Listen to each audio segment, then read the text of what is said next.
That sounded pretty weak to me. Let's try it again. Good morning, Mr. President. Who the hell is this? May I have your name, please? I'm Joe Bethersonton. That's one T and with an H in there.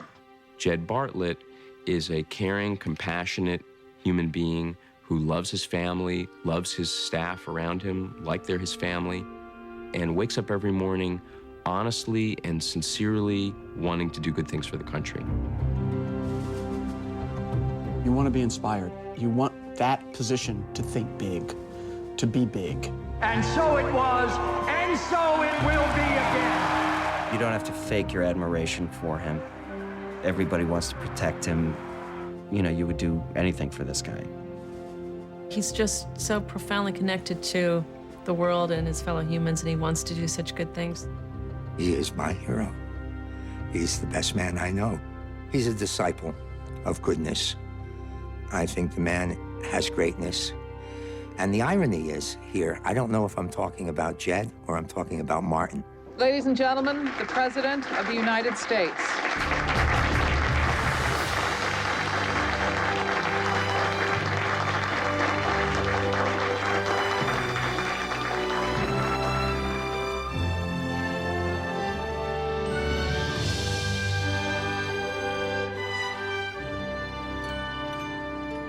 The show didn't know if it was going to have a president. When I signed on to the show, it was just for the pilot and an agreement to do one a month. I would appear in like every fourth show, and that was it. Think about the pilot of The West Wing. You know, written by an extraordinary, I'm going to call him a playwright, Mr. Sorkin. Think about the entrance that he has. I am the Lord your God. Thou shalt worship no other God before me.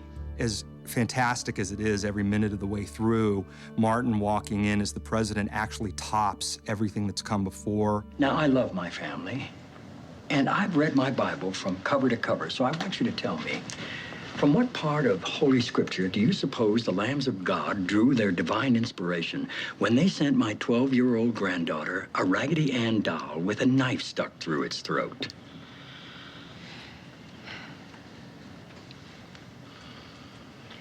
You'll denounce these people, Al. You'll do it publicly. And until you do, you can all get your fat asses out of my White House. The one comment that was universal in between all of the responses when we were testing the pilot was they wanted to see a lot more of Bartlett. In fact, they'd like to see Bartlett in every scene, and they were surprised he didn't appear into the last one. That's when we went, this guy is the center of the show. It really is a show about the president. That was excellent.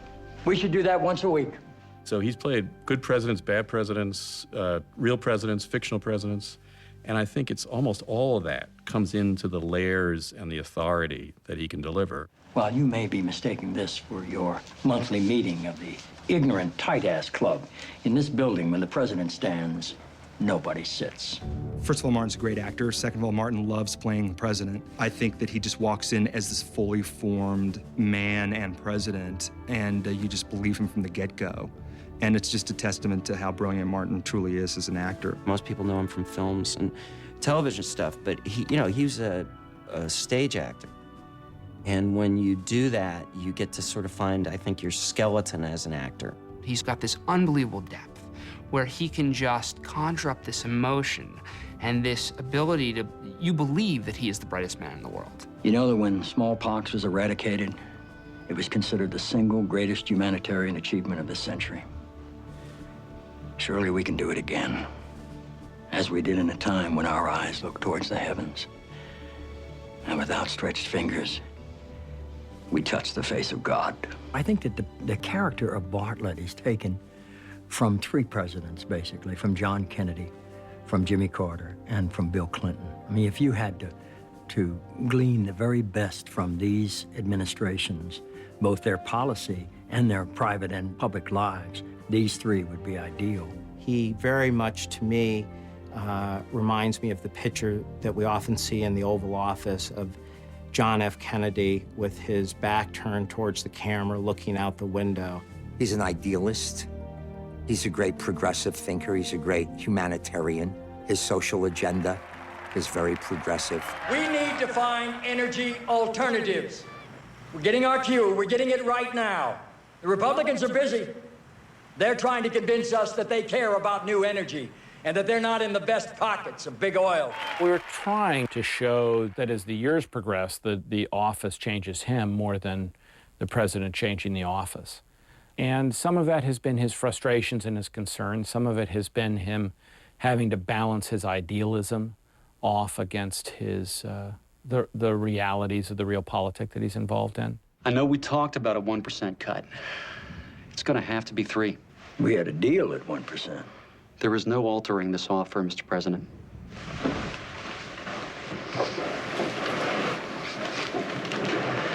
And I said no. You will be held responsible for shutting down the federal government. Then shut it down. Bartlett is a purist. There lies his strength, his lack of political savvy, his lack of compromise. No. That's a good deal. 3% on the CR, and we live to fight another day. No. I think we've seen him take on the weight and the mantle of the presidency, deal with some of the darker sides, see why they age. I recognize that there's evil in the world. What is your objection exactly, sir? Doesn't this mean we join the League of Ordinary Nations? It's absolutely wrong. I know. But you have to do it anyway. Why? Because you won. You know, there's a reason these guys come into office fresh and alive and vigorous and walk out of the office 8 or 4 years later like old men. They are. They've spent the very best part of themselves there, if they're worth anything. My God, Jed, you look terrible. Yes, well, there's something going around. Thank God there's, between him and Aaron Sorkin and the other writers, there was also some humor to leaven the sort of, the baritone. It's your mood, sir. Nothing wrong with my mood. It's your diet. Will you get off me with that? You don't get enough roughage in your diet. You know I'm right about that. I know I'd like to beat you senseless with a head of cabbage. I know that for damn sure. Mr. President. Yeah? We're all set. What am I doing? Pardoning a turkey. Okay. You were strange the first time I met you, and you're strange now. Hey, the first time you met me, there was a good reason. What? I was high. Okay. Mr. President, did you by any chance take your back pills? Well, I don't mind telling you, CJ, I was in a little pain there. Which did you take, sir, the Vicodin or the Percocet? I wasn't supposed to take them both? I think it's a backstage comedy, which actually is where Aaron kind of found the fun in it. And it's what all shows have to be, which is family. I think that family happened when Martin showed up. Bring it, boss. The ways in which they revere him, it's like a mirror. All the other characters show us why we should care about this man. Mr. President. Mr. President. They are deeply flawed. They have not all the easiest personalities, Toby certainly, and Leo with his past personal problems. But they all believed in an ideal and in a man in particular, which was Bartlett. I can't do this without you. You think I'd let you? There's a reason I've stayed sober. There's a love affair between Leo and Josiah that goes back farther than Abby and Josiah. Who's your commander-in-chief? You are? Yes. I adore her, and she's so practical, and she's got such heart and humor. You are so heartbreakingly easy at the end of the day. You deceived me. You called me Medea. You played upon my love for you. No, who gives a damn? Martin. He's a really adorable man. He's a genuinely giving soul and a wonderful actor, obviously, but he really is a genuinely warm, gracious, adorable human being. And you big bear, come to me. I'm gonna kiss you right on the mouth. Martin doesn't know it, but he's the funniest human being on the planet. I don't know why, but he makes me laugh, often when he's on camera, which isn't a good thing. You like doing that, don't you, sir? Yeah. Say, Charlie! It really is like a family, and it's like I feel like the father, and John Spencer would be the mother, and we have all these children, and in this extended family, all the way down to the baby, Dulé. Charlie, my father gave this to me, and his father gave it to him, and now I'm giving it to you.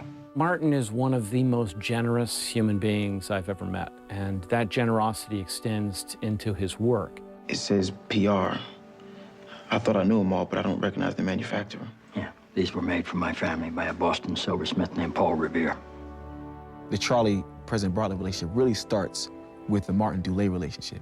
I think a lot of what you see on camera, you know, happens off camera.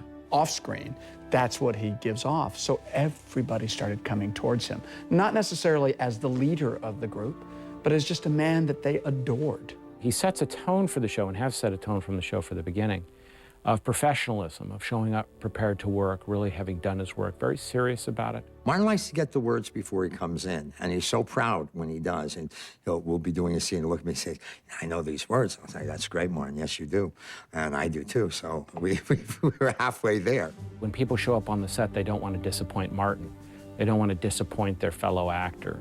They know that he cares so much about them that they don't want to let him down. There, you see how benevolent I can be when everybody just does what I tell them to do? Now, sit down. All these others, actors, and what an extraordinary group, had done a lot of theater, and they were like ready to be here. But I think still, they naturally saw in him, you know, let me follow this guy down the hallway. Hey, Steve. Hey, Mikey. Listen, have I gotten any of the names right so far? No, sir, but you came damn close on a couple of them. Okay. Martin's biggest quirk, personally, is that he has trouble remembering people's names. How you doing there, Joey? Kippy? Kenny. Okay. Mr. Carlton? Kent. Sorry. Ed. Well, I'm Larry, sir. Whatever. Martin can quote Shakespeare, he can quote Dylan Thomas, he can quote some of the great Irish poets, like water falling off his back, but names are a challenge for him. He will always call from the set. He'll go, You know, he just points and stutters. I know he means me. I got to get better at the names. Martin is in love with other human beings. He loves people in the way that I think you'd need to as president, or you would hope that the president does. Your biggest problem with Martin is when you're out on location and you're shooting with about 300 people, he wants to say hello and hear their family histories. Producers are standing behind the director, and the producers all have this look on their face a lot. The sun's going down and you're going, Martin, please, Martin. And, no, this guy's father was in the oil business. And I was like, okay, great, come on. I'm sorry, folks. I've got a meeting on the Hill. You go get him, Mr. President. You bet. If there's one thing that inspires me the most about Martin, it is he loves this. He really loves this. What's your favorite part about being president? My favorite part about being president? Yeah. I'm doing it right now. Who's next? Martin Sheen as Jed Bartlett is the portrayal of a president who is driven by personal conviction and conscience. And I think that has been very much the heart of this show and very much the heart of the success of the Jed Bartlett character. He's become a far more human character, primarily just because we've gotten to know him better. We've spent a lot more time with him. And so anyone who you spend a lot of time with, I think you come to know their weaknesses, their faults, and also their great strengths, which is, I think, what we've seen over the 5 years of the series. And to get to this age and to have this job and to have it going on, I mean, it's just unbelievable. I give thanks and praise every day. And if I retired after 8 years on this show, I would consider myself the luckiest man on the face of the earth.